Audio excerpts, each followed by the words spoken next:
Est-ce que ça t'arrive de te poser la question, comment faire pour éviter la monotonie de mes journées? Comment trouver des moyens de sortir de cette existence dénuée de sens, de plaisir?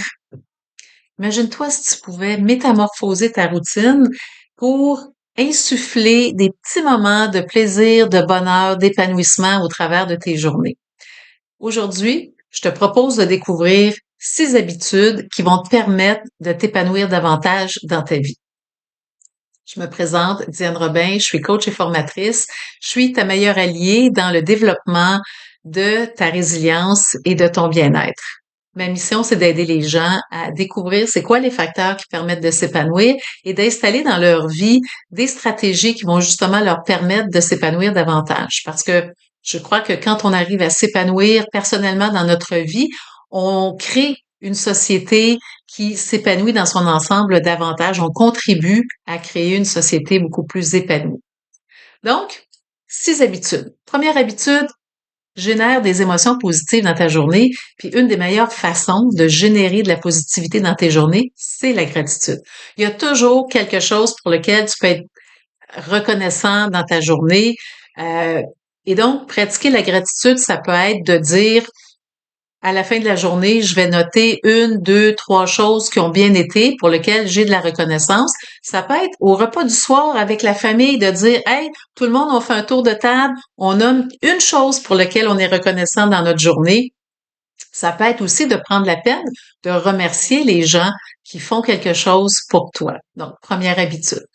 Deuxième habitude, je t'invite à avoir davantage d'activité physique, d'au moins d'avoir une activité physique que tu pratiques de façon régulière. Il y a plein de stratégies qui vont s'adresser à ta tête. Hein? Être capable de gérer les émotions, être capable de gérer les pensées. Mais quelquefois, la meilleure façon, ça passe par le corps. Donc, pratique une activité physique. Puis je dis pas va au gym, il y a du monde qui déteste ça aller au gym, puis c'est correct. Tu peux aller marcher, tu peux faire du yoga, tu peux juste t'étirer, tu peux mettre une musique en faisant la vaisselle puis bouger un peu plus. Donc simplement de rajouter un peu d'activité, un peu de mouvement dans tes journées. Deuxième habitude. Troisième habitude, ben, entretiens les relations qui sont importantes pour toi. Prends le temps de voir qui sont les gens avec qui tu t'entends bien, des gens qui te donnent de l'énergie. Tu sais, pas d'une relation de quand tu sors de la conversation avec cette personne-là, tu te sens vidé. Non, c'est qui les gens qui, ouf, quand tu as fini de parler avec eux autres, tu te sens comme, ah, boosté. Donc, ces gens-là, tu veux entretenir la relation avec ces personnes-là.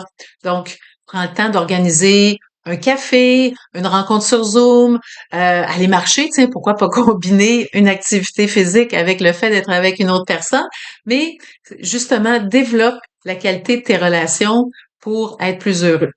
Quatrième habitude à développer, regarde les activités qui te passionnent, donne-toi des objectifs, puis essaie de te dépasser dans ces activités-là. Être capable de se fixer des objectifs, de se mettre en mouvement et d'atteindre ces objectifs-là, même si c'est juste, j'ai envie d'être capable de, pendant une semaine, aller, je sais pas moi, marcher, faire le tour du bloc, ben, tu t'es donné un objectif, tu t'es mis en mouvement, tu l'as fait, tu l'as atteint, ben ça procure en soi du plaisir, un moment de bonheur. Donc, ça t'aide à générer des moments où tu vas te sentir bien et fier de toi dans ta vie. Donc, fixe-toi des objectifs. Puis ça peut être, là, j'ai parlé d'aller marcher, mais ça peut être un objectif de, j'ai envie de lire 15 minutes à tous les soirs. Ça pourrait être ça, quelque chose qui te passionne. Ça pourrait être de, j'ai envie d'écrire un article toutes les semaines. Fais. J'ai envie de aller rencontrer quelqu'un. Je vais prendre le temps de connecter avec un de mes amis une fois par mois. Parfait. Peu importe l'objectif que tu te donnes, mets-toi en mouvement puis fais ce qu'il faut pour atteindre cet objectif-là. Cinquième habitude à développer, utilise tes forces de caractère. Ben d'abord, il faut déjà les connaître. Donc, tu peux te poser la question, quelles sont les forces que j'ai moi? Est-ce que c'est la gratitude? Est-ce que c'est la créativité? Est-ce que moi, j'apprécie les choses qui sont belles, les gens qui excellent dans leur domaine? Est-ce que je suis capable de prendre une situation puis de la voir avec perspective? Donc, quelles sont tes forces? Donc, je t'invite à peut-être réfléchir, écrire tes 5 plus grandes forces et trouve des façons à tous les jours d'utiliser ces forces-là.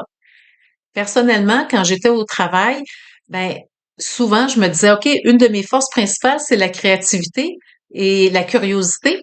Et je me disais, OK, comment je peux développer ma curiosité au travail? Ben, j'essayais d'aller chercher quelque chose, d'apprendre quelque chose de nouveau qui est en lien avec mon travail. Donc, à tous les jours, toutes les semaines, je faisais un effort pour justement aller développer cette curiosité-là. Donc, qu'est-ce que tu peux faire pour développer, utiliser tes forces à tous les jours?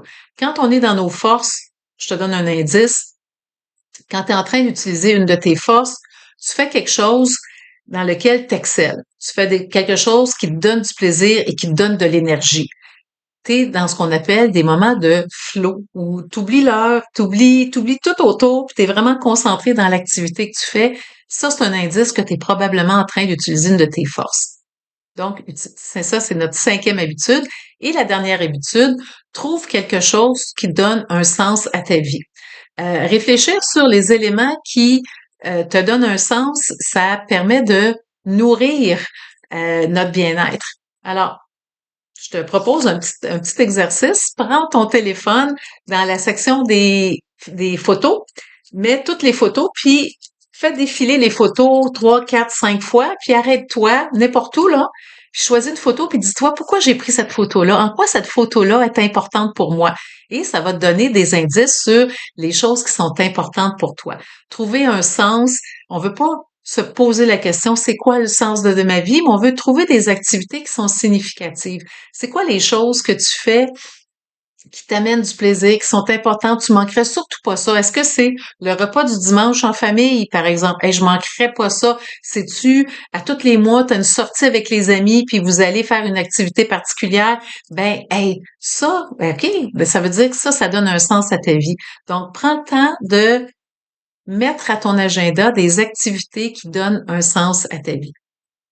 Alors, aujourd'hui, je t'ai présenté 6 pratiques, 6 habitudes simples que tu peux développer pour transformer ton quotidien et avoir davantage d'épanouissement dans ta vie. Donc, on a vu qu'on pouvait pratiquer la gratitude dans tes journées. Tu peux pratiquer une activité physique régulière. Tu peux développer des relations positives. Tu peux te fixer des objectifs, poursuivre tes passions. Tu peux utiliser et développer tes forces de caractère et finalement trouver et nourrir un sens dans ta vie. Alors, si cette vidéo te plaît, je t'invite à cliquer sur j'aime, à t'abonner pour être capable de ne pas manquer les prochaines vidéos. Plus loin, je t'invite également à cliquer sur le lien en dessous de la vidéo pour aller télécharger mon outil gratuit qui est un guide qui s'intitule S'épanouir, 6 jours pour s'épanouir malgré les chaos de la vie. Alors, je te souhaite un bon voyage vers un meilleur épanouissement, puis je te souhaite de choisir au moins une de ces habitudes-là et de la mettre en application.